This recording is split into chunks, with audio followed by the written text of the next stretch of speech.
নমস্কার। আজকে আমরা যাচ্ছি এক মামার বাড়ি কাপ্তাই। তো সেটাই আপনাদের সাথে শেয়ার করব। এই তো দেখতে দেখতে আমরা গাড়িতে চলে গেলাম। অনেকটা জার্নি ছিল, প্রায় 2 থেকে 3 ঘন্টা।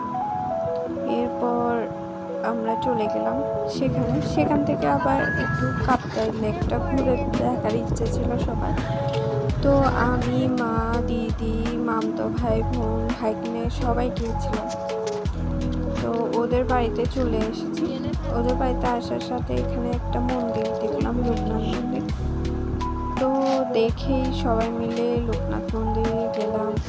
আরেকটা ছিল দুর্গা মন্দির, সেখানেও গেলাম। আমরা একসাথে সবাই মিলে প্রার্থনা করে, প্রণাম করে তারপর বের হয়ে চলে আসলাম।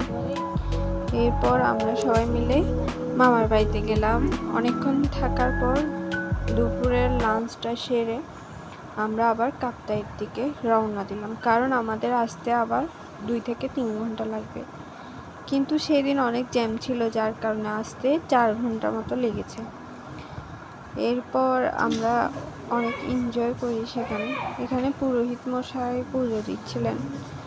তখন বেশি ক্লিপ নেওয়া হয়নি, কারণ আমরা যেহেতু নাম কোনো কিছু না ভেবেই চলে গিয়েছিলাম, কোনো প্ল্যান ছিল না আগে থেকে, সেই কারণে যেটুকু পেরেছি সেটুকুই নিয়েছি।